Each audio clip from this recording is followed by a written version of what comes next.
मुल्क के मुख्तलिफ हिस्सों में एक बार फिर से डेंगू के केसेस की तेजी से रिपोर्ट होने की खबरें सामने आ रही हैं। हुकाम ने यही कहा है कि तमाम लोग एहतियाती तदबीर पे इख्तियार कर दें और इस पर अमल करना बहुत शुरू कर दें। अक्सर ये कह रहा होता है, जो आम चीज़ें सबको पता है वो ये है कि पानी आपने खड़े होने नहीं देना, कि साफ पानी के अंदर वो मच्छर पैदा होता है और उसके बाद वो आपको काट दिया अगर तो डेंगू का आपको लाहक हो जाता है। ज़रा डेंगू का लार्वा वहाँ पर नपता है, इसलिए जहाँ पर आपके घर के आसपास छतों पर, टेरेस में, लॉन्स में अगर कहीं पर पानी खड़ा हुआ है तो आपने बिल्कुल उसको खड़ा नहीं रहने देना, उसको वहाँ से आपने कोशिश करने के पानी को निकालें वहाँ से। और फिर मरीजों ने क्या करना है, सबसे बड़ी बात कि अगर खुदा न खास्ता किसी को डेंगू हो गया है तो किस तरह से उसने अपनी टेक केयर करनी है, खुराक कैसी होनी चाहिए और किस तरह से बाकी लोगों को इससे बचाया जा सकता है। तो इसी हवाले से बात करते हैं। हमारे साथ इस वक्त डॉक्टर नौशीन मौजूद है। डॉक्टर नौशीन, अस्सलाम वालेकुम। कैसी हैं? बिल्कुल ठीक, आप दोनों कैसे हैं? जबरदस्त, अल्हम्दुलिल्लाह। सबसे पहले तो सबसे अहम बात, जो जब भी डेंगू केसेस की हम बात करते हैं, दो चीजें सामने आती हैं, एक पपीता और एक मिठे का जूस। हम देखते हैं मिठे के जूस वालों ने भी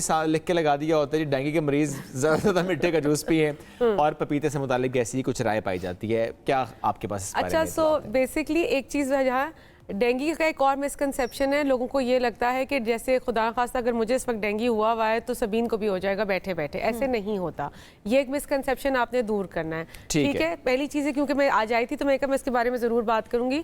सेकेंडली एक चीज़ और, जो आपके घरों में वाजेस में मनी प्लांट्स और वो पानी में जो लगे हुए हैं ना, वो भी सोर्स ऑफ, क्योंकि साफ पानी में डेंगू का लार्वा होता है, गंदे पानी में नहीं होता, चाहे घर के अंदर है, चाहे घर के अंदर है। ठीक है, so you have to be careful. आप कोशिश करें, क्योंकि अक्सर देखा वो लकी बैम्बूज भी होते हैं, वो भी और मनी प्लांट भी अक्सर पानी में लगा होता है। ठीक है, तो पानी आप फ्रीक्वेंटली चेंज करते रहें, इस चीज़ का आपने खास ख्याल रखना है। अब हम बात करते हैं कि करना क्या है अगर होता है। अच्छा, पपीते का कॉन्सेप्ट ये है कि पपीता खाने से नहीं होगा, पपीते के जो पत्ते हैं ना वो आपको हेल्प करते हैं। ठीक है, और वो प्लेटलेट काउंट बढ़ाने में हेल्प करते हैं। और वो बेसिकली क्या होता है कि आपने अगर फ्रेश पत्ता लिया है, उसको ब्लेंड करके, और उसका क्योंकि वो काफ़ी कड़वा होता है, सो उसकी भी 1 चम्मच दिन का रिकमेंडेड है, क्योंकि वो भी एक इम्पैक्ट है। लोग ये करते हैं पूरा पपीते का दरख्त नहीं खा जाना, नहीं दरख्त, और वो पत्ता इतना बड़ा होता है ना शुएब, अगर आप उसका निकालेंगे तो अच्छा खासा इतना पानी, 1 चम्मच टेबल स्पून आप सुबह और शाम में करें तो that is okay for exactly. मीठा, अगेन मीठा क्यों? क्योंकि उसके अंदर विटामिन सी होता है। पर हम बार बार डिस्क्लेमर देंगे, ये ट्रीटमेंट नहीं है। गॉड फॉरबिड अगर डेंगू में बहुत लो प्लेटलेट लेवल्स आ जाते हैं, बीइंग अ डॉक्टर मैं हमेशा ये कहती हूँ कि then you have to have a medical advice also. उसमें आपका इन्फ्यूजन और सारी चीज़ें साथ साथ चलती हैं।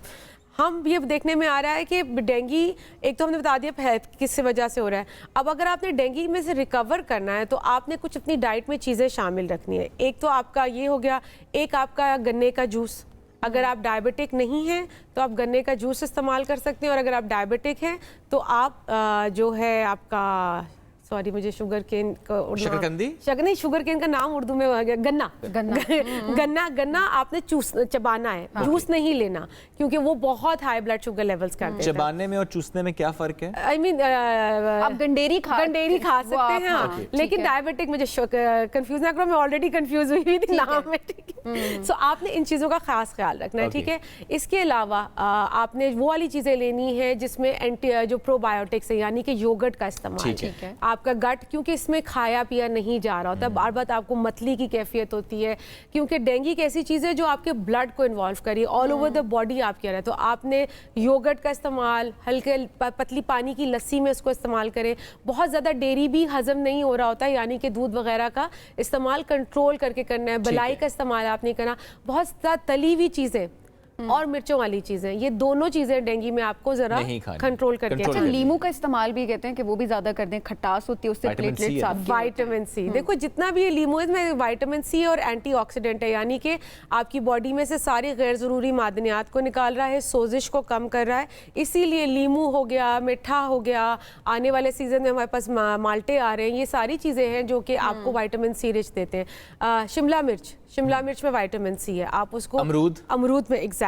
तो वो सारी चीजें जो आपको देती हैं, और इसमें हम डाइट अपनी ना हल्की रखते हैं और छोटे छोटे पोर्शंस में खाते हैं, क्योंकि वो इतना आपको ड्रेन कर देता है डेंगू कि आपके एनर्जी लेवल्स बहुत लो हो जाते हैं। सो आप छोटे छोटे पोर्शंस में खाते रहें और इन चीजों को ऐड करें तो I am sure they can help you. अच्छा, ये कैसे मालूम होता है कि ये आम बुखार है और ये डेंगू का बुखार है? अच्छा, डेंगू का तो टेस्ट होता है ना शुएब, सो आम, हाँ, अगर आपको टेस्ट अभी नहीं हुआ और आपको अब डाउट हो गया कि आप टेस्ट करा लें, सिम्टम्स। अच्छा, इसकी 2-3 चीजें, एक तो बहुत तेज बुखार होता है है डेंगू का, आपको फील होता है कि आपकी, और वो इस तरह होता है कि वो पैनाडोल खाई है उसके बाद भी, या कोई भी दवाई आपने खाई है बुखार उतारने वाली, वो घंटा भी नहीं रहता और फिर बुखार तेजी से चढ़ जाता है। बॉडी एक्स यानी कि जिस्म का बहुत टूटना, बहुत सवेयर हेडेक्स होना, बहुत ज़्यादा कि बर्दाश्त से बाहर हो, बार बार मतली होना, बार बार उल्टी होना, डायरिया होना, ये वो सारी कैफियतें हैं जो एक नॉर्मल बुखार से अगर आप दवाई ले रहे हैं और उसके बाद भी आपको फर्क नहीं पड़ा बुखार का और ये सिम्टम्स आप अपने अंदर फील करें तो उसको इग्नोर बिल्कुल भी मत करें, फौरन आपको डॉक्टर के पास जाना चाहिए और फिर एहतियाती तदबीर फौरन से आपको अपनाना चाहिए। एब्सोल्युटली। और कुछ में ना रैशेस भी अपीयर हो जाते हैं, बहुत रेयर केसेस में आपके पूरे जिस्म पे रैशेस हो जाते हैं, उसमें शदीद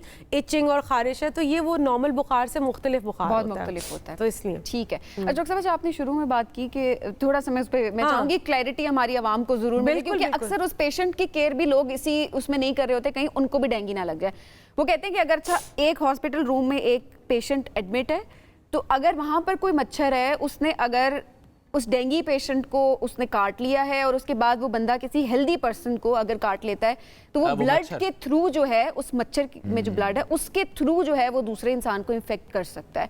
ये किस हद तक बात दुरुस्त है? क्या ये दुरुस्त है भी? क्योंकि अक्सर लोग अवॉइड कर रहे होते हैं, जा नहीं रहे होते, बच्चों को नहीं ले जा रहे होते, या इवन बड़े भी अवॉइड कर रहे होते हैं। अच्छा देखो, इन्फेक्टेड मच्छर कर सकता है, ठीक है, ये बात सही है। और आपने देखा होगा कि उनकी कवर लगा हुआ होता है जिसको आप मच्छरदानी कहते हैं, या जाली की कवरिंग होती है पेशेंट की, वो हो सकती है। बट ये भी देखने में आया कि उस पेशेंट का ना आप ग्लास से पानी पी रहे होते हैं, उनकी प्लेट्स भी आप अलहदा कर देते हैं, उनके चीज़ें अनटिल और अनलेस ऐसा कोई ब्लीडिंग स्टार्ट हो गई, क्योंकि प्लेटलेट काउंट कम हो जाता है और वो खून किसी चीज़ पे लग गया है, तो डेफिनेटली आप पेशेंट को अलग करेंगे। बट ये कॉन्सेप्ट आप नहीं रखेंगे कि by sitting close to somebody who has dengue आपको डेंगू लग जाएगा।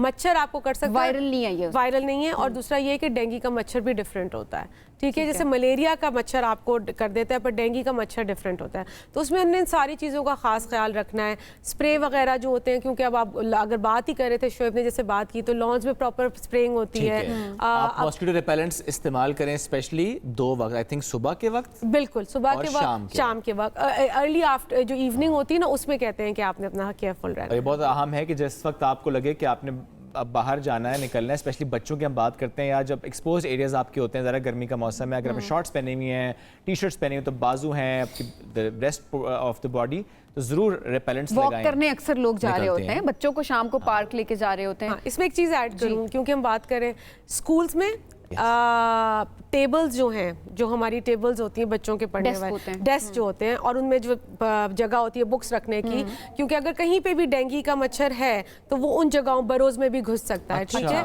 और बच्चों की school buses, they are also the carrier of dengue का मच्छर, so you have to be careful. अच्छा, इसमें तो देखिए फिर स्प्रेज भी तो है ना, स्कूल वाले खुद भी करवा रहे होते हैं, जिम्मेदारी हम सब भी करवा रही होती है। कितने टाइम के बाद स्प्रे आपको करवाना चाहिए, कितने उसको ड्यूरेशन, कितने टाइम तक रहता है, या बस उसी टाइम पे बस मच्छर मर गया और दोबारा आपको करवाना? हमने तो बेसिकली सोर्स खत्म करनी है, जब हम स्प्रे करते हैं तो हम सोर्स खत्म कर रहे होते हैं, लेकिन अगर आपको लगता है खुदा ना खास्ता एक विसिनिटी और वहां से 3-4 केसेस दोबारा से अपेयर हो रहे हैं, तो आप उसके हिसाब से स्प्रे वो जितना ज़्यादा करेंगे उतना ज़्यादा बेहतर होगा। वो इसलिए हमें नज़र भी आता है कि ज़रा जो टीम्स होती हैं वो विजिट भी कर रहे हैं, देखती भी हैं, और ये बड़ा अहम है कि वो देखें।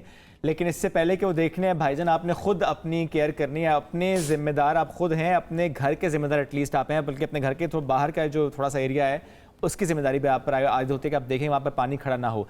इम्यूनिटी की बात करते हैं, इम्यूनिटी कैसे बेहतर बनाई जाए, जनरली क्या खिलाया जाए जिससे आपकी इम्यूनिटी बूस्ट। और दूसरा ये कि क्या ये होता है कि अच्छा वो जो डेंगू मच्छर है उसने फॉर एग्जांपल 2 लोग हैं, एक की इम्यूनिटी वीक है और एक की थोड़ी बेहतर है, उस मच्छर ने दोनों को काटा, क्या दोनों पे ही सेम इम्पैक्ट आएगा, या जिसकी इम्यूनिटी बेहतर है वो कूप अप कर पाएगा? डेफिनेटली जिसकी इम्यूनिटी बेहतर है वो कोप अप कर पाएगा। इस पर यह है कि इम्यूनिटी बिल्डअप कैसे की जा सकती है।